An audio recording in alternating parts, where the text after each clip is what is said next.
Hello, good morning, good afternoon, good evening mga kababayan. Uy, ito pala si Kong Ridon, merong nagbanta sa buhay niya, isang konsihal ha, konsihal sa Sultan Kudarat, Sultan Kudarat. So, ito lang tanong ko mga kababayan, no. Lalong-lalo na yung mga naapektuhan talaga ng war on drugs nung kapanahunan ni former President or Tatay Digong.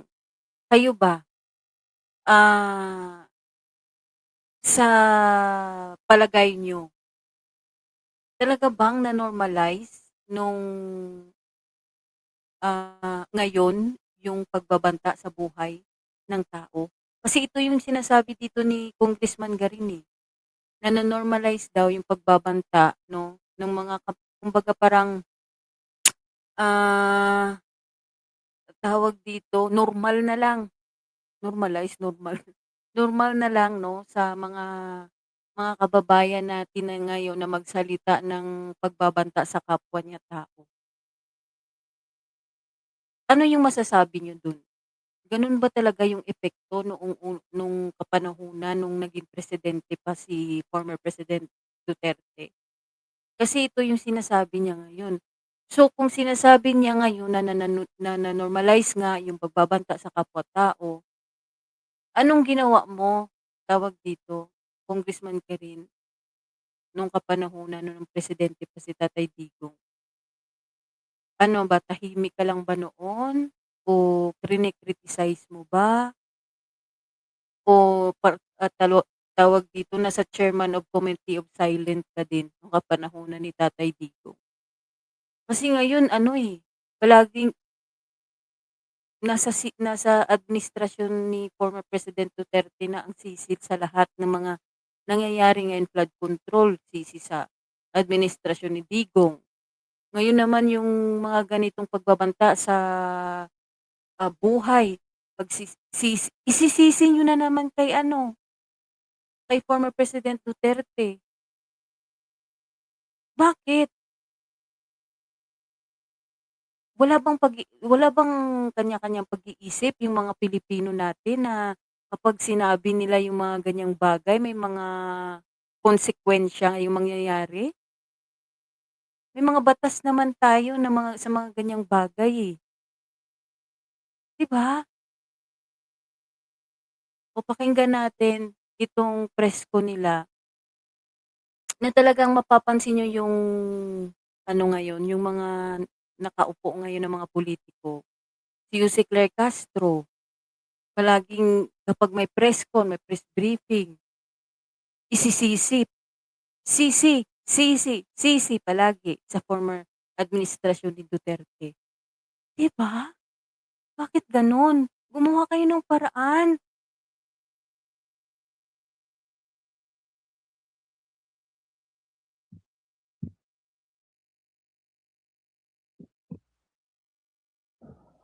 Good morning, Kongs. Ann Soberano po of Bombo Radio. Kong Terry, yung kahapon kasi may nagbanta sa'yo na konsehal.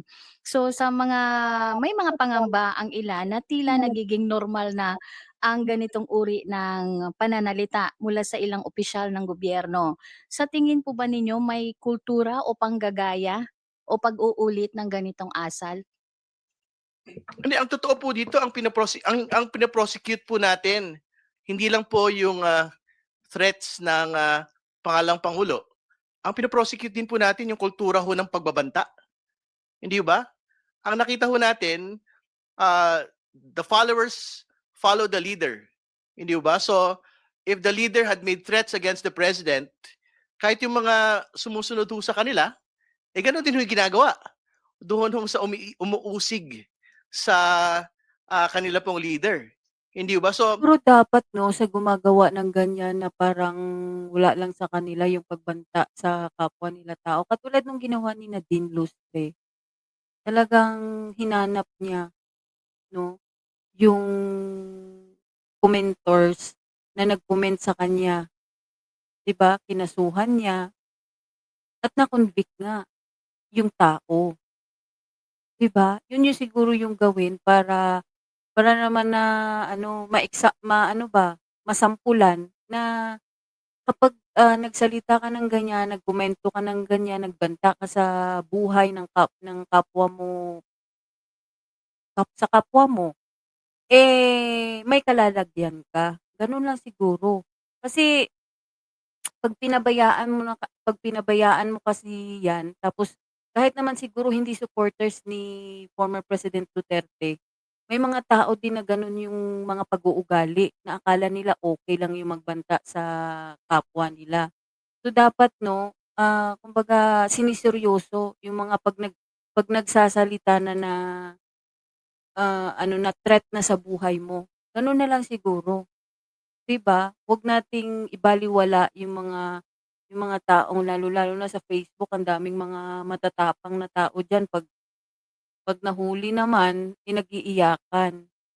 Kaya ang ganda ng ginawa ni Nadine Lustre na talagang hinanap niya yung taong, um, nagkomento sa kanya ng ano, ng hindi maganda. So, nasampulan, 'di ba? Siguro yun na lang yung gagawin na kumbaga hindi normal 'yan na magsalita mag-ano ka, mag-threat ka, 'di ba? Pero 'wag mo naman sigurong isisisi sa presidente or former president kasi may mga kanya-kanyang pag-iisip yung mga tao. Para namang ano, kulto na talaga yung Pilipino kapag gano'ng ginagawa ng, kumbaga binoto nila, yun din yung gagawin? Gano'n ba ka Gano'n ba kababaw yung tingin niyo sa kapwa niyo Pilipino? 'Di ba parang ang ano naman puro paninisi sa, administrasyon ni Duterte yung ginagawa nila. I think very important nga ho na in the same manner na we are exacting high accountability on the Vice President for grave threats against the President and his family, dapat gano'n din ho kataas yung sigasig ho natin dun sa paghahabol sa lahat po ng gumagawa ng mga pagbabanta laban sa kung sino man hong tao, whether spoken like what the Vice President said or stated in digital form like what the particular local councilor did to me. So magkakapantay po lahat ito kung hinahabol ho natin Pero yung kung Ridon 'no, ikaw may kakayahan ka, 'di ba? Laki ng sahod mo. O 'pag mga ganyan, 'di ba lalong-lalo na government official, kasuhan mo na, 'di ba? Para masampulan. Kasi hindi naman talaga normal na magbanta ka sa kapwa mo. Gano'n na lang yung gagawin. pangalang Pangulo through impeachment, hahabulin din po natin yung po mga supporters niya, katulad po nitong konsehal po na ito. Kung titignan natin yung mga nangyari nitong mga nakaraang linggo, nakaraang buwan, hindi lang pagbabanta, pati po yung mga nagkaroon na ng issue. Kung maalala ninyo sa Tacloban, yung pamamaril ng mga minor de edad. Kung kaya nga naging issue rin yung pagbaba ng edad doon sa juvenile law. Pero nakikita natin wala naman doon Paano sa naman yun? Bakit naman mo kinonek yung nangyari doon sa mga kabataan, 'no? Pagkukulang ng mga magulang yun, hindi nila binantayan yung mga anak nila. 'Di ba kung anong ginagawa, kung anong mga activities yung mga ginagawa sa mga cellphone. Bakit sila nagkaganoon? 'Di siguro nila kinakausap yung mga anak nila, 'di ba? Kinakamusta anak, anong nangyari sa school mo? Ano palagi yung nilalaro mo, bakit puro cellphone ka na?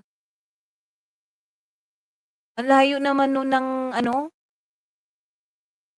nung nangyari sa tawag dito, sa Tacloban, iko-connect niyo na naman. batas yung problema. Ang nagiging problema ngayon, yung mga tao na tinitingala natin, nakikita natin, napapanood natin, yung mga asal na kanilang pinakikita. Hindi lang sa kanilang mga tagasunod, bagkus sa asal na pinakikita nila sa mga bata. Ngayon, ito pong pagbabanta na ginawa po, ito po ay hindi ordinaryong pagbabanta. Dahil ito pong pagbabantang to ay pagbabanta sa head of the state. Ibig sabihin po, ito po'y pagbabanta sa Pangulo ng Republika ng Pilipinas na nagrerepresenta sa ating bansa. Yun po ba tama po na nakikita ng mga bata, yung mga ganitong klase na pagbabanta? Kaya nga po kami po, hindi lamang po natin 'to pinananagot dahil siya po ay Vice Presidente, pero gusto rin po natin ipakita sa mga sa mga Ayun 'no, kasi nga yung, tawag dito, yung binantaan, yung First Lady, si Speaker at saka si, Bongbong Marcos. Tapos sinasabi din ni Vice President Sara Duterte na may threat din siya sa buhay niya. Tapos yung NBI, nagkaroon ng motu proprio investigation sa threat ng tatlong binanggit nga ni Vice President Sara Duterte doon sa kanyang press con. Tapos yung threat sa buhay niya hindi, walang motu proprio yung NBI. Bakit hindi kinasuhan? Dapat yung involved na party yung nagkaso, si Speaker. Kinasuhan niya sana si Vice President, 'di ba? Si First Lady. Para magbigay ng example na yung mga ganyan talaga siniseryoso. Eh, wala naman din silang ginawa, eh, 'di ba? Dapat sila mismo 'no, na na-threat yung gumawa ng paraan na na na sinabi nila na, tawag dito, na bahala sila. Talagang nagkaroon sila ng takot sa kanilang buhay. So, dapat 'no, para, example 'no, ipakita sa mga tao na talagang sinuseryoso nila yung threat nun, yung sinasabi niyong threat ni Vice President Sara Duterte, eh, dapat sila mismo yung nag-ano, nagkaso doon sa nagsalita, 'di ba? Para nga hindi pamarisan, eh, wala naman din. Nag-statement lang si Speaker, nag-statement lang si Bongbong Marcos. Hanggang ngayon kinasuhan si Vice President Sara Duterte ng NBI at saka Department of Justice, hanggang ngayon wala pa naman nangyayari, wala pang update dun, 'di ba? sa mga kababayan natin na ganito po ay mali po. Hindi po ito ang dapat na asal o inaasal ng mga tao, Hindi naman lalong-lalo na talaga. po yung mga nasa pinakamatataas na posisyon sa ating lipunan. Dahil kung ganito po ang magiging asal, ano pa po ang pupuwedeng gayahin ng mga bata? Dahil kami pong lahat, lalong-lalo na po yung may pinakamatataas na posisyon, sila po ay nanumpa ng kanilang tungkulin, nasusunod sila sa ating saligang batas, sa ating mga batas na umiiral. At ito pong pagbabanta ay maliwanag na violation ng ating saligang batas, violation ng kanilang oath of office. Kaya nga po, culpable violation of the Constitution. At yung kanilang mga followers, yung mga bumoto po sa kanila na 32 million, ito po ay betrayal of public trust dahil ito po ay hindi dapat inaasal ng mga taong nasa may pinakamataas na tungkulin. At ako po naniniwala, yung mga bumoto po sa amin, yung mga naghalal po sa amin, hindi po ito yung asal na kanila pong inaasahan sa kanilang mga leader. Um, Balikan ko lang yung nasabi ni ano, na may nagbanta kay Congressman Terry Ridon. Pero dito naman yung pagbanta na pinag-uusapan sa impeachment court ay pagbanta ng pagpatay. No, kasi marami pwede kang magbanta ng sulat. There are a lot of threats, pero yung pagbanta ng pagpatay ay hindi ordinaryo 'yon. Hindi rin ordinaryo yung pagbabanta kay Congressman Ridon dahil hindi ka sang-ayon sa kanyang sinasabi. Ang dapat na ginawa ng konsehal na ito ay sagutin at linawin kung ano yung punto niya. Threatening somebody, especially if you are in an elected position or maski hindi elected position, kapag ikaw nasa posisyon ng superiority, kunyari ikaw ay isang may-ari ng malaking negosyo, nagalit ka sa iyong empleyado, Kung galit ka dahil may nagawang empleyado, maintindihan natin yon. Pero hindi makatarungan na barilin mo o patayin mo ang iyong empleyado dahil nagalit ka. Kaya nga may mga ganyang sitwasyon. Merong nagalit sa traffic, babarilin mo dahil nagalit ka. Again, hindi yon justifiable. Yung tanong, ito ba ay parang nagiging parte ng culture? Admittedly, as a mother, nakikita ko itong lumalaganap sa ating komunidad ngayon. At bakit? Dahil naipakita nung mga nakaraang taon na normal lang na pagbantaan mo ang isang tao, which is wrong. Kaya nga O, 'di ba? Pasok na naman yung mga Duterte dito. pinapakita natin ito na hindi ito nararapat at hindi ito dapat gayahin ng ating future generations. Imagine a chaotic world, a chaotic country, kung saan kapag kunyari magalit yung estudyante at nainis siya sa teacher, pagbabantaan niya, napapatayin. Mali yun eh. And that is why meron tayong mga batas. And that is why kaakibat ng posisyon ay pananagutan. Hindi pwedeng gawing normal yan at yung konsehal na gumawa noon ay dapat niya ring i-explain. Because as an elected official, merong certain idealism na ipinapakita yung ating mga supporters. And we have to set a good example. Dahil kaakibat ng ating posisyon ay pananagutan. Again, maski galit ka or meron kang inaayawan, hindi ito rason para magbanta ka sa iba. Lalo na kapag ito ay banta ng pagpapatay. Sa totoo lang, nagugulat rin ako kasi wala naman ito nung unang panahon. But now, social media, our phones, kapag may ginawa ka at parang hindi sang-ayon dun sa isang tao, may mga trolls ka agad na magbabanta sa'yo, magbabanta sa kasamahan mo sa pamilya. And this is again wrong. Na-weaponize yung kultura na parang sinasabing okay lang magbanta. Mali nga yun. Kaya ngayon pinag-uusapan yan, kaya impeachable offense siya, kaya may pananagutan dahil hindi rason ng emosyon ay maging validation ng iyong galit at pagbanta ng pagpatay. So, ayan mga kababayan 'no, ano masasabi niyo diyan? Na-normalize na talaga ba? Normal na sa atin or sa mga Pilipino ngayon yung magbanta? Isipin niyo mga kababayan ha, kapag siniseryoso 'yan, yung mga, pagbabanta niyo, eh, kayo din yung kawawa, 'di ba? Puwede kayong kasuhan at makukulong kayo 'no. Hindi din naman kaila sa atin na yung kapanahunan ni tawag dito, ni former President Duterte, yung mga the way siya magsalita, 'di ba? Hindi din natin naman alam kung talagang totoo yung mga pinagsasabi niya o talagang tinatakot niya lang, 'di ba? O ginagawa niya, tinatakot o ginagawa niya talaga yung mga pinagsasabi niya noon, pero hindi talaga normal. Ngayon, congressman ka rin, 'no? At sa inyo diyan, nung kapanahunan ba ni former President Duterte, nagsalita ba kayo laban doon?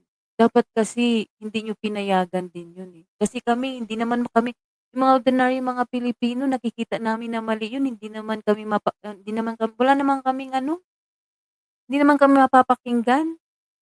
Meron kayong session hall, mag-privilege speech lang kayo, 'di ba? Makukuha 'yan na ng mainstream media, ma-spread na 'yan sa iba't ibang mga social media. Kami wala naman kami noon, 'di ba? Wala naman kaming mga ganyang platform na kagaya ninyo na may kakayahan talaga na katulad niyan press con kayo. Ini-spread niyo kung ano yung mga opinyon ninyo, kung anong mangyayari, ganito, ganyan, 'di ba? Pero sana sa mga kababayan natin, 'wag po natin kung totoo wala naman data ata na nagsasabi na normal na talaga sa atin yung magbanta. Pero tandaan niyo rin mga kababayan na kapag nakasuhan kayo, talagang makukulong kayo. Kapag siniseryoso yung mga sinasabi niyo diyan sa social media, mga social media niyo. Tsaka ang sakit lang isipin kasi na kumbaga dahil doon sa nakaraang administrasyon, eh, naging normal kasi ginagawa nga ng sinasabi nila ginagawa nga ng presidente na magsalita ng ganito, magmura, magganyan. Pero tayo naman may sarili tayong mga pag-iisip, eh, 'di ba? Alam alam natin kung ano yung tama at mali na na, tawag dito, kung anong tamang sasabihin at hindi tamang, sasabihin.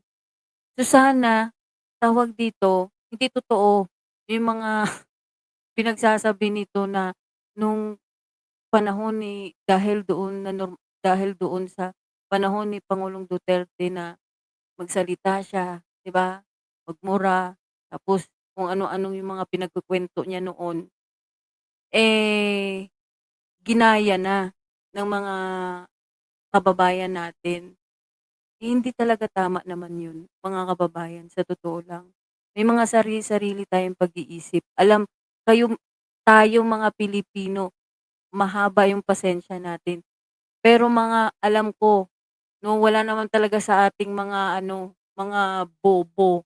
Talaga lang talaga lang sigurong mapagpatawad tayo at hindi tayo nagtatanim ng galit sa kapwa natin kahit na mga niloloko na tayo ng mga pulitiko. Kahit paulit-ulit na ginagawa nila tayong mga, ah, kumbaga niloloko tayo, paulit-ulit silang gumagawa ng hindi maganda, paulit-ulit silang mga, ah, nagnanakaw, 'di ba? Pero hindi ugali natin yung mga ganyan. Kaya nakakainis lang na puro paninisi, 'di ba? Paninisi ng paninisi. Yung mga nangyari ditong mga krimen 'no, sa mga eskuwelahan, may mga magulang yung bata. Ano yung ginagawa ng mga magulang nun, hindi ba nila chine-check yung mga anak nila kung anong nangyayari sa kanila, 'di ba? Nakakalungkot lang na umabot sa ganito at wala, 'di ba, imbis na mag-concentrate tayo kung sino yung hahabulin sa pagnakaw 'no, doon sa mga flood control na bilyon-bilyon yung nawala sa kaban ng bayan. Wala, nada-divert yung issue. Nakalimutan na talaga yung flood control. Napansin niyo ba? Nakalimutan na yung flood control issue at baka sa susunod na eleksyon, nakalimutan niyo na rin kung sino yung may mga kasalanan. So ayan mga kababayan, pabor ba kayo sa sinabi ng ng mga 'to na talagang normal na sa atin yung pagbabanta? Sana hindi totoo. Kasi kapag sineryoso yung banta mo, talagang wala, may pag-ano ka, makakasuhan ka, makukulong ka pa. So ayan, God bless sa ating lahat. Ano masasabi niyo dito? Sana kung garin, please, 'wag naman puro paninisi-paninisi. Napapansin ko parang puro paninisi-paninisi na rin yung mga pinagsasabi mo diyan, 'no? Ngayon yung may problema, hayaan mo na, nakaraan ng administrasyon na yun. Kung ano man yung nangyari na yun, 'di ba? Nakalipas na, eh. Pero harapin niyo kung ano yung problema ngayon. Tahimik kayo sa flood control, eh. So ayan, God bless sa ating lahat. Ingat-ingat palagi.